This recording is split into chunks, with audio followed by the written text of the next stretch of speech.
And I'm going to share my screen here. Can you all see IOB more than just crowdfunding, community-led positive change? If you're looking at the screen, it's orange, and that's the title page. Cool, wonderful.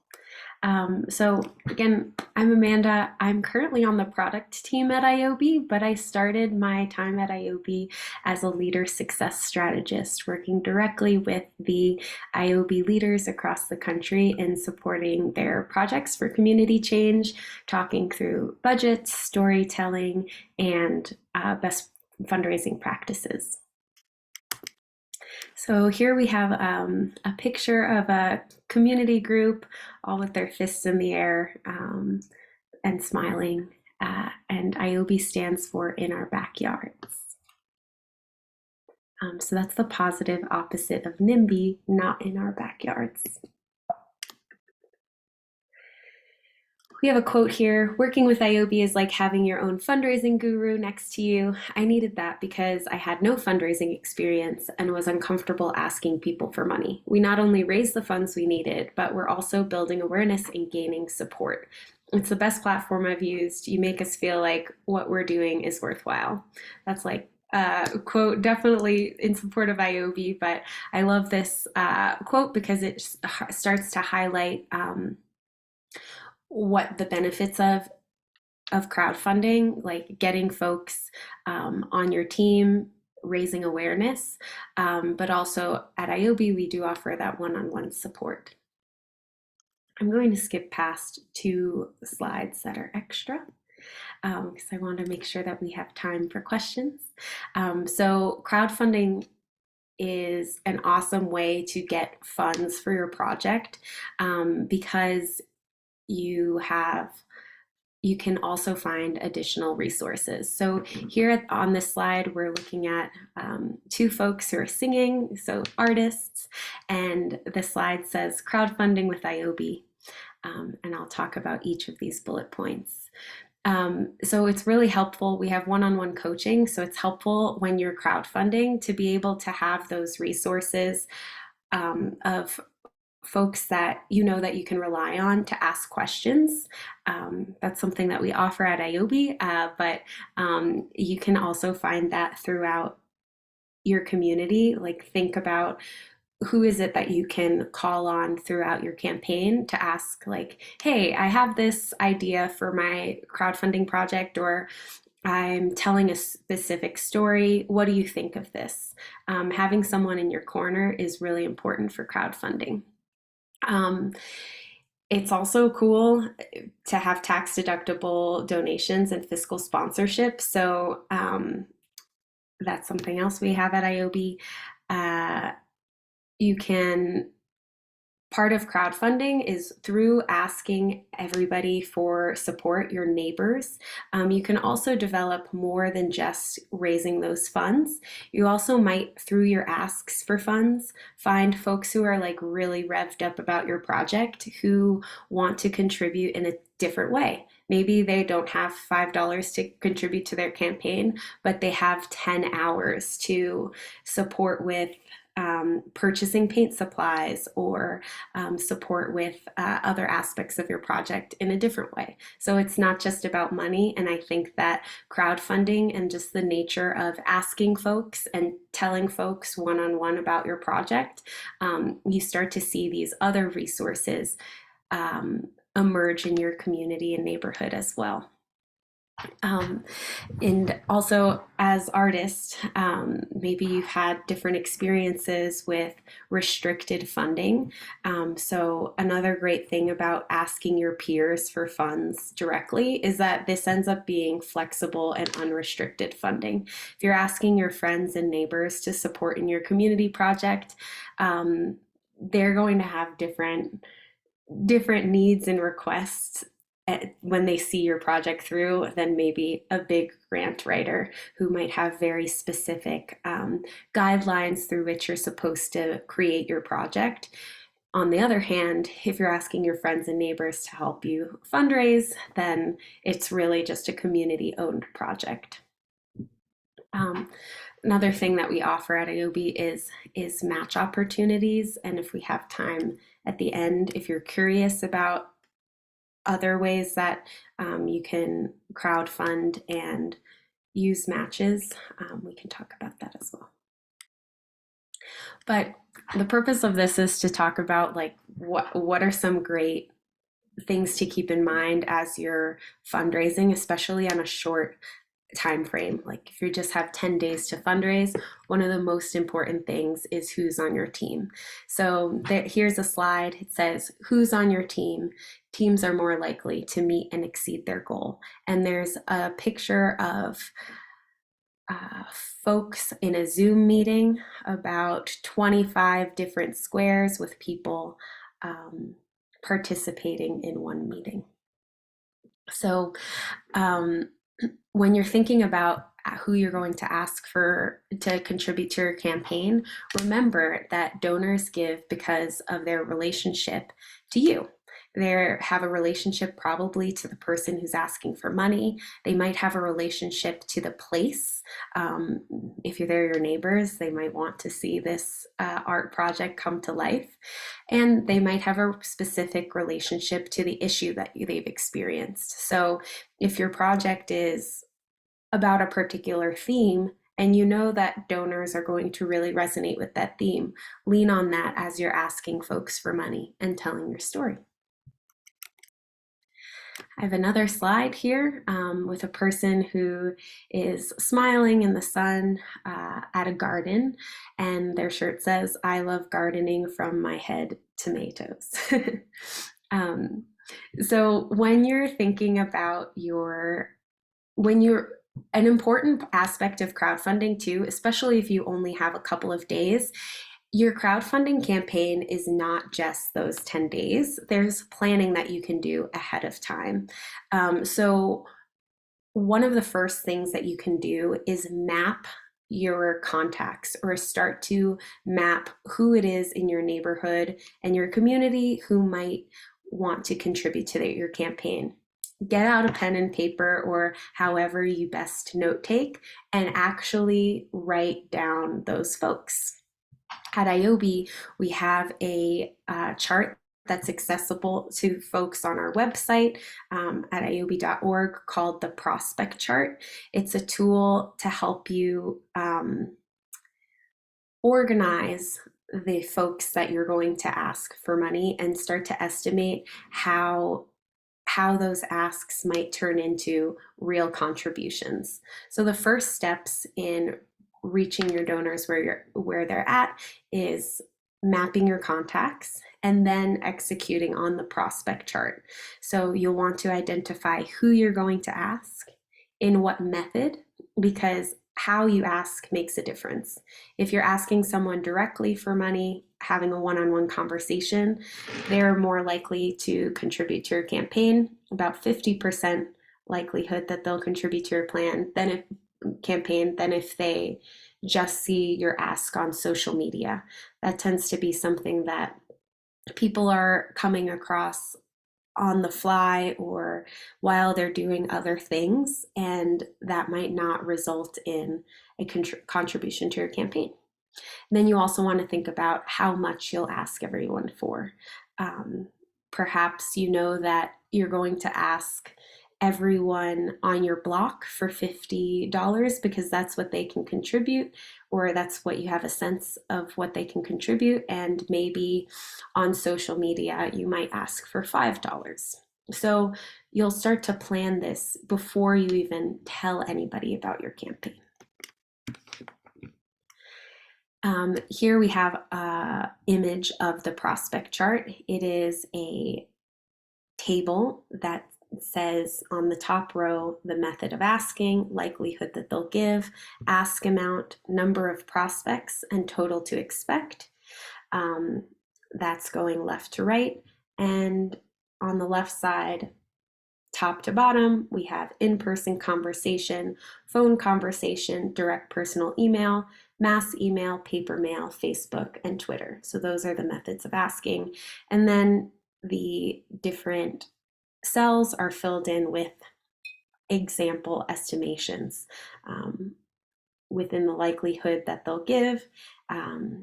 We already have a sense that in-person conversations have a 1 out of 2 chance that someone's going to give, whereas on Twitter, it's less than 1% that when someone comes across your request that is going to translate into a donation. So all of these methods are important to raising awareness for your campaign. And the purpose of the prospect chart is to just get a sense of where you should be directing your energy, what makes sense, and help you manage your time and manage expectations as well about how much money you'll be able to raise throughout your campaign.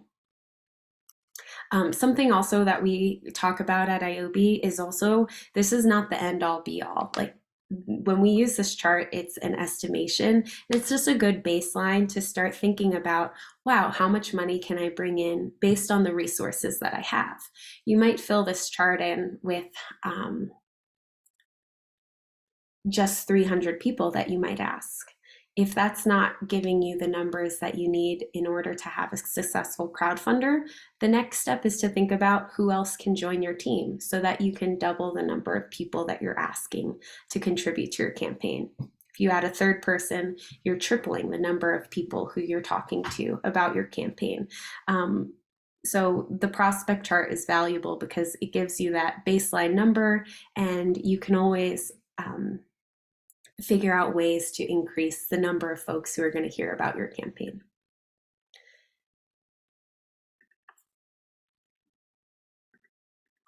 So here we have a picture of 3 young people who look like they're at a garden and having a lot of fun. The next step is to know your donors. So at the beginning of your campaign, you might want to just start softly. Start with the people who you know are definitely going to give and are on your side before making your way to talking to folks who might need to learn a little bit more about your campaign or might need a little bit more convincing. So the first folks you're going to ask throughout your campaign are people who love you, people who are impacted by the project, people who are passionate about your project. Then those are the people you're most likely going to have a solid win with. Like your neighbor who you've been talking about this project to for three months now, and they keep asking, so when can I contribute to your campaign? When's it going to happen? That's one of the first people you want to talk to, because that's going to be a win. And then people will see that other folks are donating to your campaign and be more likely to contribute because they see, oh, Salvador already has 14 people who have contributed to this campaign. It's pretty likely that it's going to be a success. And when I donate to this campaign, I'm going to see something come out of it. Like Salvador is going to create this awesome mural project, and there's already $120 contributed that can already purchase a decent amount of the materials that are needed. At IOB, we also think about dividing a campaign into different phases. So I mentioned you should start softly, start with the people that know your project the best, and then you can also cater your messaging throughout your campaign through what we call the 4 pushes. So we're looking at an image that says make these 4 pushes. We recommend 4 communication pushes during your campaign: the announcement, the celebration, the urgency builder, and the last chance. So the announcement has I don't know what that is called. It's an announcement image. Celebration has 2 balloons, urgency builder has a clock, and the last chance has a sand timekeeper. And the idea is that throughout your campaign, even if it's short, from the beginning, your messaging is informational, telling people that this is even happening. As you move throughout your campaign chronologically, you start to celebrate your wins, and then later on, you lean more and more on the time sensitive nature of your campaign. We're coming towards the end of the presentation, and we have an image of young people with food from gardens, like potatoes and greens, and everyone seems happy to have that abundance. And this slide is about tone and language. So as you're sharing your campaign, think about the tone and language of your story. It depends on the project, but focus on sharing your passions and being yourself. Make sure that your messaging sounds like you, and practice. Get comfortable telling your story. That's also why you want to start with sharing your campaign with folks who you already feel comfortable with. You'll continue practicing sharing your story so that by the time you get to folks you feel a little less comfortable with, you've already had a lot of practice. So I hope, thank you so much for having me, and feel free to ask any questions if you want to get in contact with us. Again, my name is Amanda Rodriguez, and the best way to reach the success team, who are the one-on-one coaches that can provide lots of resources as you're crowdfunding, would be to email success@iob.org.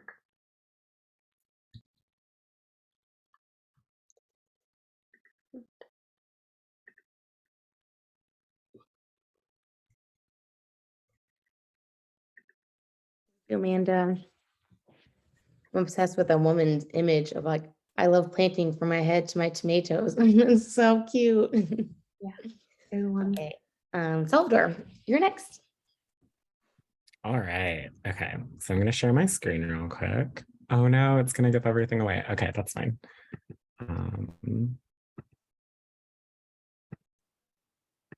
Okay. Can everyone, oh no. Okay. Can everyone see my screen? Awesome. Okay. Amanda, thank you so much. That was so fantastic and informative. I'm hoping that I can also be informative, but I'm gonna have a little fun with it as well. So this slide is on a purple background, and it says at the top, Salvador's Guide to the People-Powered Challenge, or how to bully your friends into donating and have fun while doing it.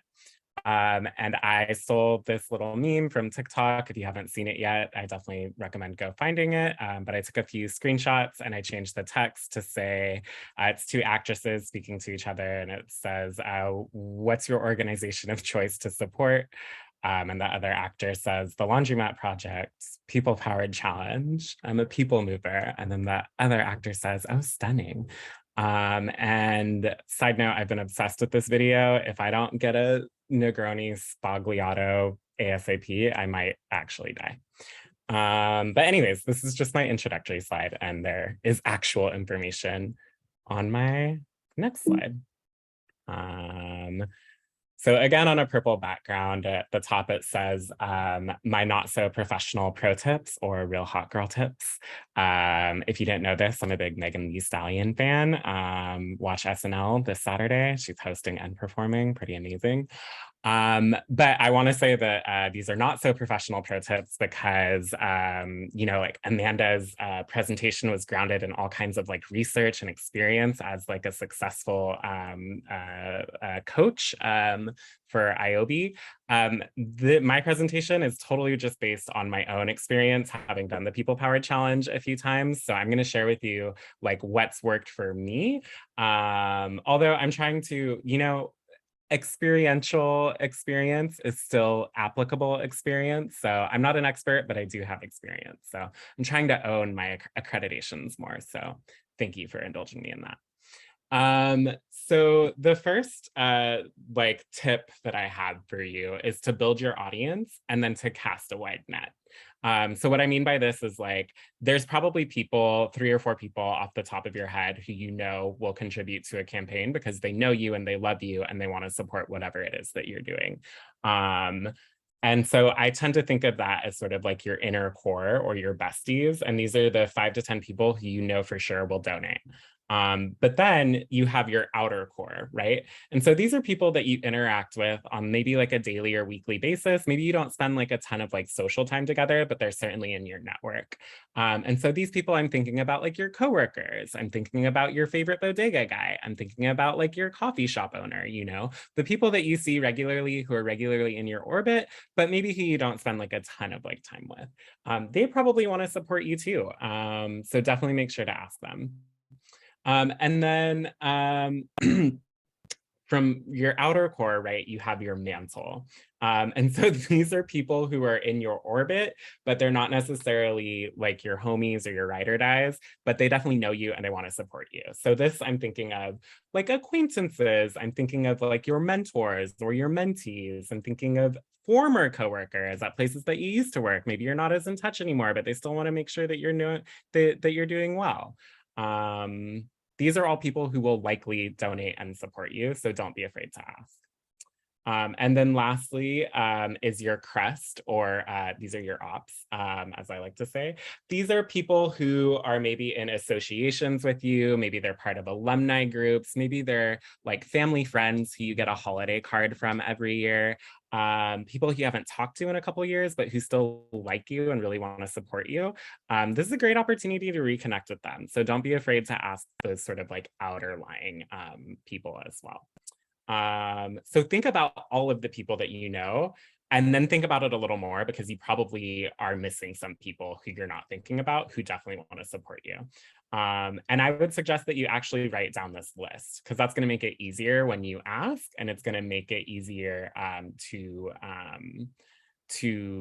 organize that ask once you're ready. This is something that I started doing when I was working on this presentation, and it's already been like super helpful. And like make sure that you're using all of the resources at your disposal when you're sort of formulating this list. I actually just watched the last version of this presentation from a couple years ago, and one of the presenters suggested that you look at the last 100 people that you texted and you add them to your list. And like, oh, that is an excellent strategy. I'm definitely going to be doing that this year. I would also take a look at like your followers list on whatever social media channel that you're most active at, because those are people who are probably going to want to support you too. And then just think about like, who have you put on this year? Like, who have you helped out? Like, who has helped you out before in this year? Like, who are the people that you may not necessarily be like right in front of you, but are just on the periphery and will probably want to support you? So my next tip is to know your audience and tailor your message, right? And so what I mean by this is that different approaches work for different people. So how I may ask like my coworkers to contribute to a campaign is probably going to be very different than how I ask my very close friends. It's probably going to be very different than how I ask like my mentors, how I ask my mentees. So think about your audience and think about how you can tailor the ask to make sure that you're going to get what you're hoping for. So if we think back to sort of like our audience and like the inner core, outer core, crest, and the mantle. So from the mantle up, so mantle and crest people, I tend to make it more about the LP, right? Because that they're a little less familiar with me, but they know me. But the organization, of course, speaks for itself. So that's going to be a stronger hook for them. For core, inner core, outer core, I tend to focus more on myself because they're more familiar with me, and I'm going to be the hook that gets them on the line. And then the other portion of this is to understand like what your people can give, right? So for me personally, I have like a wide like breadth of like folks who I know from like different walks of life, some who are 6-figure earners and can contribute probably my entire goal and not bat an eye. And then there are other people who like maybe might not be in the place to support financially, but will like repost every single thing that I post about, will forward it to all of their friends and support me in that way, which also dovetails to a point that I have down at the bottom. Ask for non-monetary support, right? So know your audience and ask for non-monetary support, because there's always ways that people can contribute that don't always have to be financial.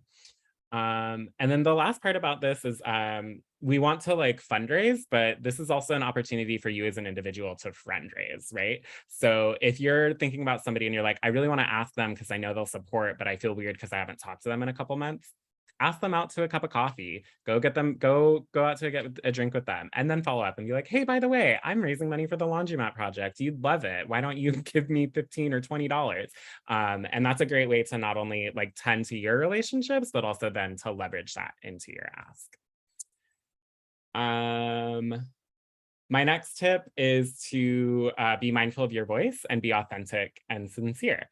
And I'll get a little bit into this in my next couple of slides.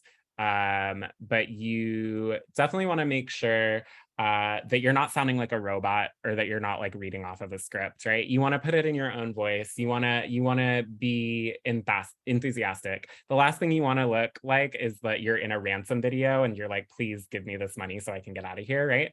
You want to have fun with it. You want to make sure that you're coming through and your enthusiasm is coming through. So something about this is like, it's an exciting time at the LP, right? We're going through a period of massive transition, and that's really, really exciting for us.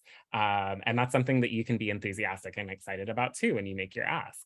I would also encourage you to think about what you love about the Laundromat Project, right? Like, this organization is so great and so special. And I think that we all know that we can articulate that in many different ways. So think about like what it is specifically that draws you to the LP and how you can leverage that in your ask. And then lastly, make it personal, right? So mass asks are great, like e-blast, like put it out all on social media. That's great. But you also want to make sure follow-ups are like twice as effective. Like personalized follow-ups are twice as effective than like a mass like blast out. So what I like to do is sort of like start with like the large ask and then follow up with individuals specifically.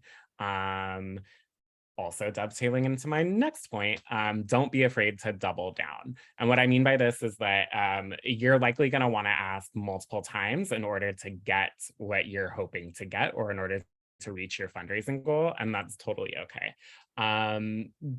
General best practices for marketing says that people need at least 6 to 8 touch points before they're moved to action.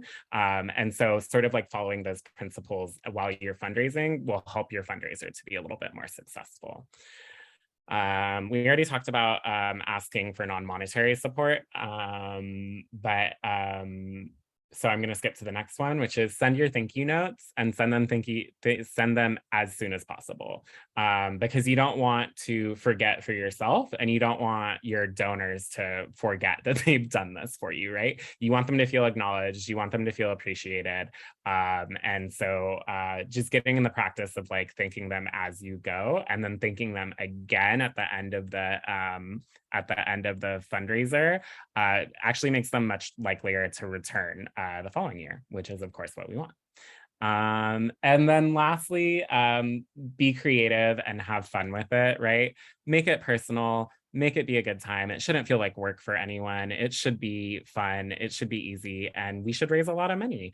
I have in my notes that this isn't a normal fundraiser. It's a cool fundraiser. So definitely like personalize it, take your own tone with it, and go from there. So to give you all like a sense of like how I have sort of approached this in the past, I have a few examples that I'm going to run through, and with some screenshots, which I'm going to share here. So these are 3 screenshots from Instagram from last year's fundraiser. The one on the left is sort of like a very early post when I just started the fundraiser, the People Power Challenge last year. And this is actually like the second of a series of like 3 slides where I shared that I had become a board member and I was really excited to be on the board and how much the LP means to me and blah, blah, blah, blah, blah. And then in the next slide, I said, if you can't read that, just donate. Thank you so much. Support me being a new board member or whatever. It's great. And then a couple days later, I posted a follow-up. If you're not familiar, Instagram does reward selfies in the algorithm rather than text posts. So I'm not being conceited. Well, it's like 40% me being conceited and 60% me being strategic. So posting pictures of yourself will sort of increase the engagement that you get. And then there's just some text, oops, sorry, skipped ahead. There's just some text that talks about like where I was at in the laundromat project, and I made an offer where I would post a sexy picture of myself for every person who donated throughout the rest of the fundraiser. This was a little, it was funny, but people were really into it and ended up throwing a lot of money at me to post that sexy pictures. I actually ran out of sexy pictures. I don't take a lot of sexy pictures, so I kind of had to dig deep in the archives. But it was a lot of fun. And again, these are on Instagram. It's all like all my close personal friends who I've known forever. This is obviously not something that I would put in an email to my coworkers, like, hey, if you donate to this fundraiser, I'll send you a sexy photo. It's maybe not the right tack for your coworkers, but for a certain audience, it definitely does work. And then I also, Poster House generously donated a 1-year membership last year as sort of like a reward for my fundraising campaign, which was super helpful. And then I happened to be traveling at home at the time, and my sister pulled out a big box of like old family photos. So I started going through that and using that as sort of like an award as well. This slide also shows screenshots from Instagram of my campaign.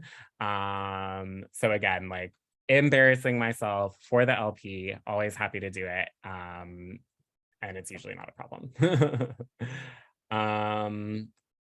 And then lastly, this is just sort of like coming to the end of the fundraiser. As you can, these are again, 3 more screenshots from my fundraiser. So I got my one more little like sexy photo. Again, I ran out of sexy photos. I just posted this great photo from a wedding, but I think I look great. And then I followed it up with like a very sincere follow-up that talks about how much the LP means to me and how much fun I had like doing the fundraiser. And then closed it out with like the last like sexy photo, which was requested by popular demand through some friends who were aware of this photo and wanted to see it. So that's sort of my approach to the fundraiser. I don't suggest that you don't have to, put yourself out there like that. This year for me, I recently broke my leg. I'm totally fine, but I think that is going to be the hook that I use for my fundraiser this year. Like, oh, I broke my leg and I can't move. Please donate to this fundraiser and keep me entertained, and whatever, I'll send you weird photos of my boot for every time you donate. I haven't fully fleshed it out yet, but all of this to say is like, have fun with it. Think about like the hook that will work for your specific audience, and then also what will work for your expanded audiences. Yeah, so that's all I have for my slides. Sweet. Thank you so much, Salvador. I'm actually screaming. I'm obsessed with that meme as well. My girlfriend and I talked about potentially being them for Halloween. And so I'm right up there with you. But yeah, thank you so much. Now I'm gonna kick it to Amelia to host the Q&A. If anyone has any questions, feel free to write them in the chat or raise your hand, whatever you feel comfortable with. But Amelia, take it away. Thanks, Jenny, and thanks everybody. Love both of those presentations. So I'm going to kick us off with a question, and then if anybody has any other questions for the speakers or for the group, please, as Jenny said, drop them in the chat. So my first question is kind of, how do you keep up the momentum both for yourself and also in terms of not wanting to exhaust your community during a campaign? Yeah, that's a great question. I can jump in, and then Amanda, feel free to. But I think like having a set plan like from the start is helpful, because then you're not sort of thinking of it on the fly. You know that like I'm gonna post at least like once a day. I'm gonna send my emails on this date, and this date. I'm gonna do like my targeted like in-person asks at this date. I think one thing for me that I failed to do last year that I want to be a lot more conscious of this year is planning around what's going on in my life. Like, so it was like a little difficult to be with my family and also like responsible for my fundraiser, but I made it work. And this year I am home and I have my own in-person events going to, so I've like already have like my talking points ready. And then in terms of like not exhausting your audience, I think again, going from like broad to narrow is like really helpful. So as the time goes on, you can do more of like those targeted and specific asks. And that way you're not having to like blast it out to like so many folks. And then, yeah, also just like being gracious of like where everyone is like in their lives right now. You know, we're still in a pandemic, despite what other people say. And we don't know, we're also staring in the face of a recession, right? Not everybody can contribute financially, and that's totally fine. But thinking about that as you ask and making those other options like available and easy for them to access is important. Thanks. Yeah, I agree with Salvador that planning ahead is one way to maintain momentum because you have something that you're committed to that you can look back on. Um, and I think another thing is being prepared for no. Fundraising is really hard because, as you saw in the prospect chart, the most effective way of fundraising still means that 50% of people are going to tell you no. So do what you need to do to be prepared for that. Like for me, I know like I can always rely on my best friend to talk through things when things are hard. So if I'm feeling stuck during the campaign, like I would call her up and say like, hey, you know, today I got 10 no's and one yes, and like I'm an out loud processor, so just having a 15-minute conversation with my best friend would help me maintain that momentum. So I think also just like being aware that what you signed up for is like a lot more rejection than you probably experience in your daily life, and that's challenging and also exciting and fun, because I think of like that sour grapes conversation, or grapes are the fruit of hope from, have you heard that grapes are the fruit of hope? Because like you can take one grape and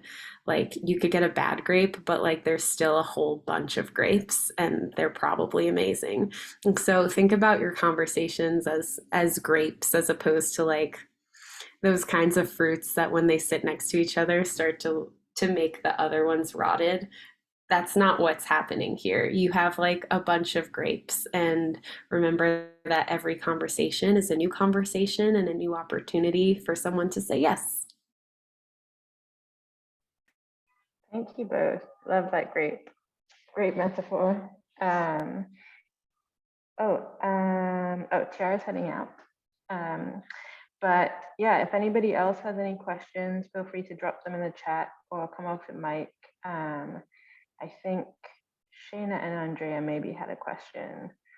I can hop in. I had a question. I have a bunch of friends right now that are in the middle of their own like GoFundMe account campaigns and other crowdfunding campaigns. So I was just wondering if you had advice on asking people who are also in the middle of their campaigns to donate.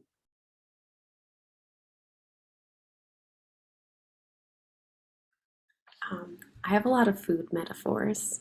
So, one thing that comes to mind is thinking about, have you ever been at a meal and you feel so full, and then you are like, then someone offers you dessert, and you're like, oh, yeah, well, I have a dessert stomach, so that's not full yet. I think that one thing to remember is just that there are two different projects, and um, when you're having conversations, be a real human. Recognize that they're going through something that is a challenge as well, because they're also fundraising, and be like sensitive to that, and don't feel afraid to ask someone for support who's also fundraising for a different project, because it's a completely different project. it's and maybe there's a connection in shared values about art and the shared values that the laundromat project has towards their project, and rising tides lifts all boats. So they might have and be open to a no for the monetary contributions, but maybe they have something to share about what they've learned throughout the course of their campaign. Maybe they have a nugget of wisdom to share about how things are going in their current GoFundMe, that you can just act as support, shared support to each other as you're both fundraising. Yeah, I would agree with that. I think obviously it's like different if they're working on like something institutional, or if they're doing like an emergency like GoFundMe like fundraising. Those are like two different like things. But you know, like Amanda said, a rising tide lifts all boats, and you know, it's a season of abundance here at the Laundromat Project. I would also think about like how you could be like reciprocal in your support for their fundraiser as well. I think last year when I ended up meeting my goal, I like shared a bunch of like other people's fundraisers because I was done. And that was like a lot of fun. And then yeah, also like if they're close enough, like at having those conversations, like, hey, are there any sort of like folks who are interested in the arts who like you know, donated to your campaign, who you might be willing to share like my campaign with them? Is there like, can I share your campaign with like these folks? Yeah. Thanks. I'll just also add too, if you're feeling stuck about how to start that conversation because you're aware that someone is doing something similar and you're just not sure where to start, how to start having that conversation, curiosity is always a great place to start, asking them how their project is going, how it's what's going on for them, how they're doing is a great place to start too.